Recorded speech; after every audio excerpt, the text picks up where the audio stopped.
Hi friends, Robert here for Diverse Opals. Welcome back to our YouTube channel.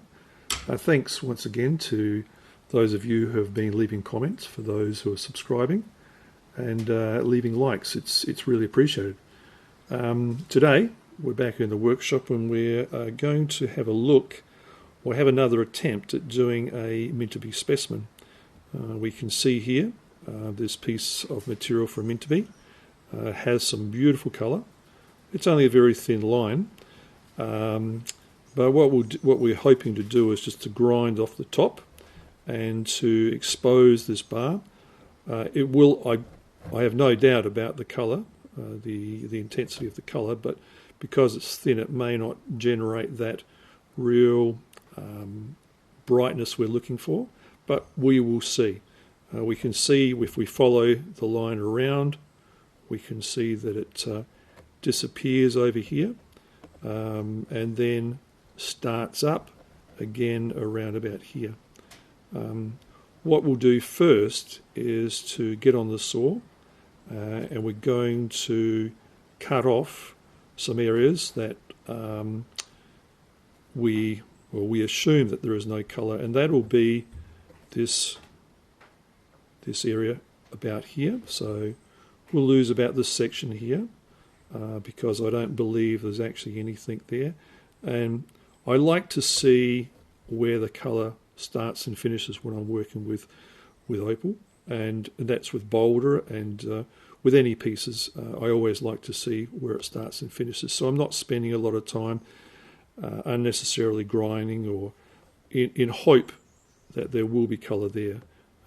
As we can see here, the colour is here on this section, and there is actually a double bar, and so what I'm thinking of doing is just cutting off the corner here so we can actually meet up with the colour immediately and then clean everything off. So what we'll do now is we will go to the saw and we'll cut off this section so we can see where the colour extends, and then we'll go on to the grinder. So let's go to the saw now.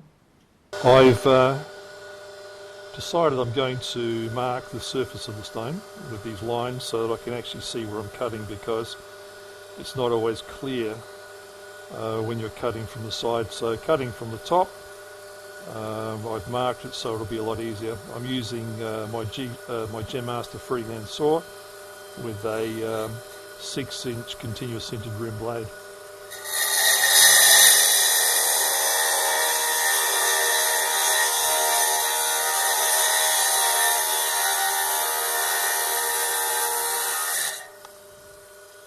We can see the bar on this side here, as I had expected, and we can see it comes out and around here.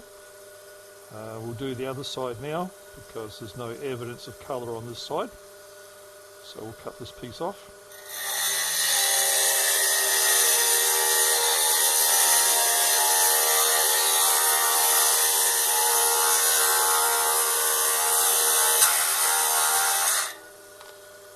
Still not quite there.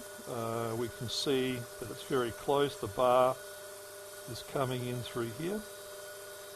It's quite interesting actually.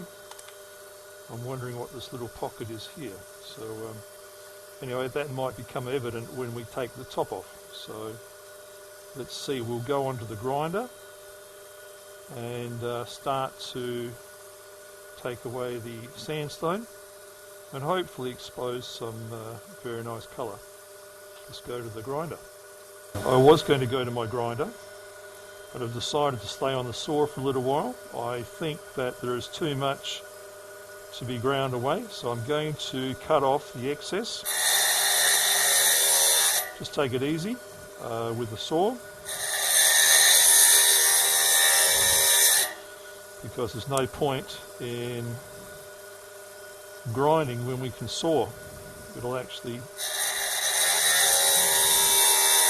help with the longevity of the grinder. So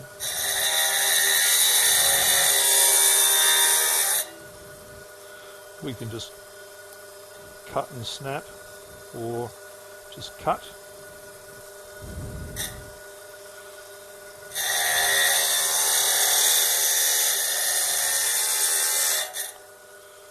Okay, we're starting to come into colour already.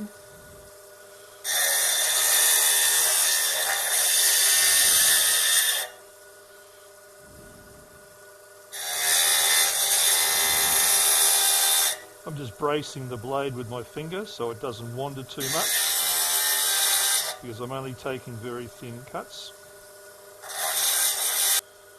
We're starting to see more of the opal appear, so there's not a lot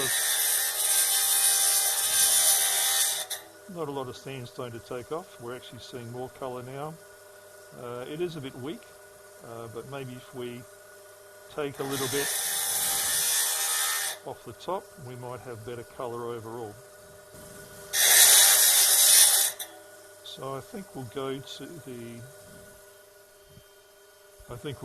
grinder now and just take off the rest of the sandstone and see how it looks out. Okay, I'm using a sintered diamond wheel. I find them to be more durable in situations like this, when sandstone can be quite aggressive for most types of diamond wheels. Sintered ones are more durable, so if you can afford to buy one, get one. They last for a very long time.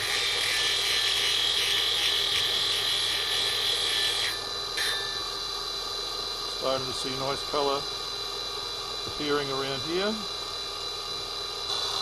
I'm just feeling the surface of the stone for ridges. I want the surface of the stone to be as smooth as possible, because this makes it a lot easier when we're sanding. And because it's wet, I can't always see the ridges, so I'm feeling it, and I can feel it's quite smooth. So the next stage of sanding shouldn't take very long at all.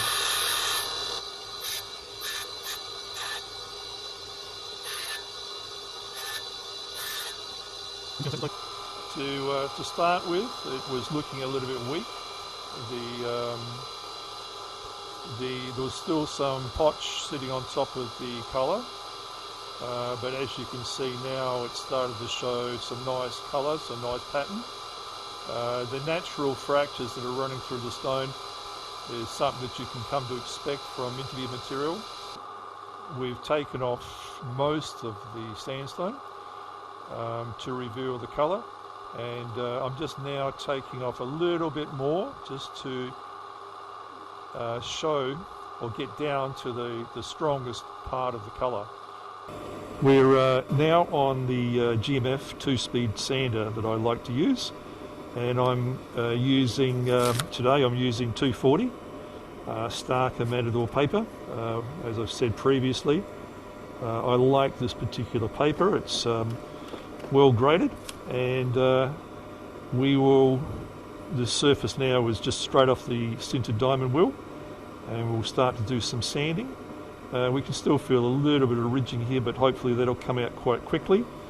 Under some circumstances I might go to 180, but I'm hoping that the 240 will be sufficient. So let's see how we go.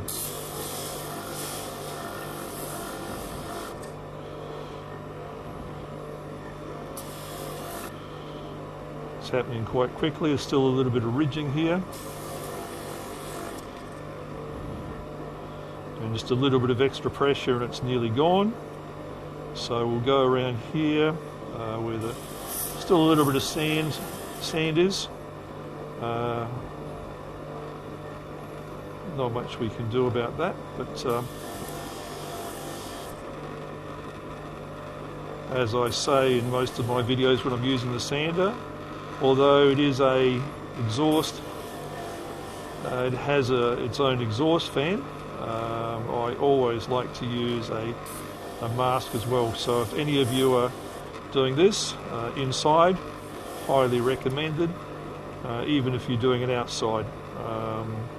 Silicosis is one of those scourges that's affected many of our old miners, so not just miners but cutters as well. So I'm happy with the way this is turning out now. reasonable scratch pattern across the surface of the stone. And I might be a bit ambitious and just go straight into a 600 paper, jumping over some of the other grades that I might use, but it's looking pretty good. So in the past, all this type of material would have been cut into doublets, even in inlay, opal inlay. It's ideal for that. People would cut this off, cut it off the host rock. There's enough thickness there to be able to make nice doublets or even inlay out of. But I think it'll make a very pretty specimen when it's finished. So I think we might just finish up with this.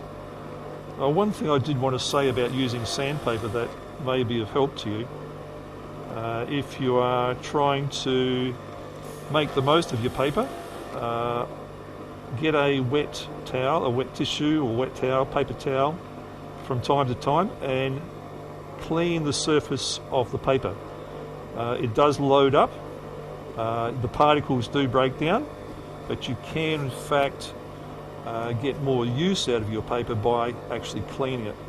So as I said, a tissue, a piece of paper, a towel, wet it and just drag it across the surface of your stone while it is across the surface of your paper while it is in fact running, and you will get more life out of it, and it'll last a little bit longer.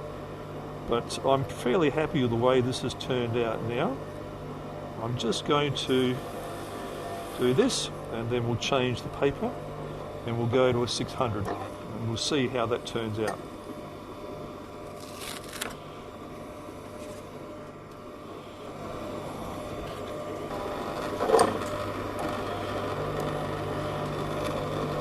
So this is 600 and it's already starting to look like it's polished. That's what I like about this paper. It works so well. It's nicely graded.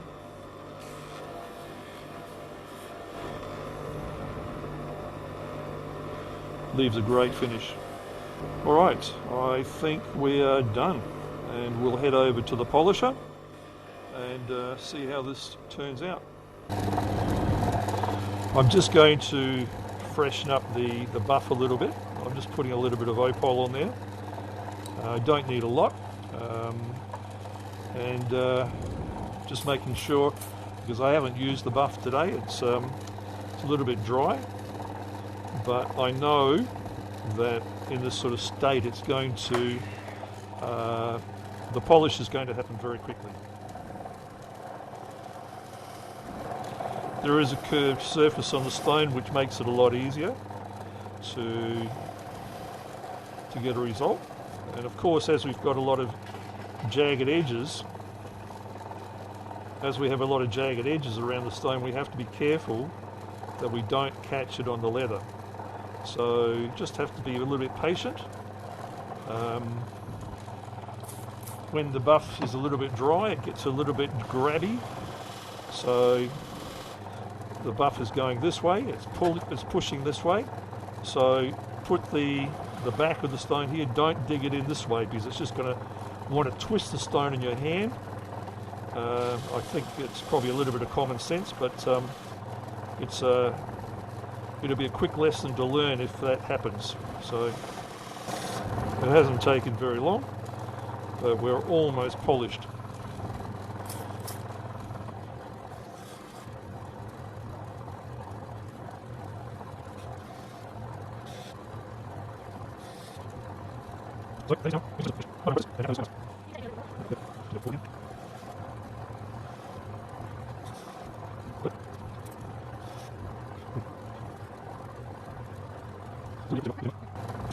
So that is our Mintabie specimen finished.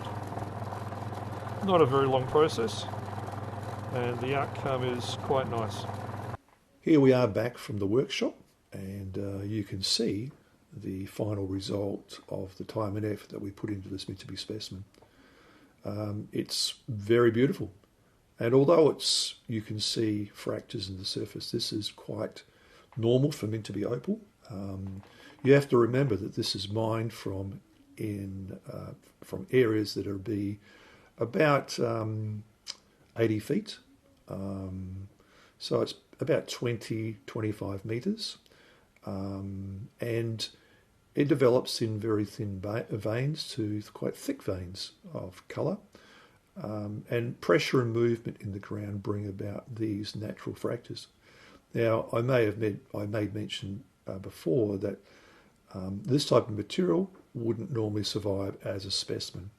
It would be chopped up and made into doublets or triplets or inlay. But I'm happy to have kept this piece like this and had the opportunity to present it as a specimen today. And I think you'll agree it's very beautiful. And to have something like this sitting on your table or sitting in your collection cabinet would be a great addition. So I hope that you've enjoyed the processes that we've gone through to bring this to you, and I hope that you've learned something. I hope that you'll continue to watch our YouTube videos. Please give us a like, a thumbs up, and if you're new, you haven't subscribed, please do so, because I hope that we can bring something to you in the future that will be of interest to you. So, thank you for watching once again. I'm Robert for Diverse Opals.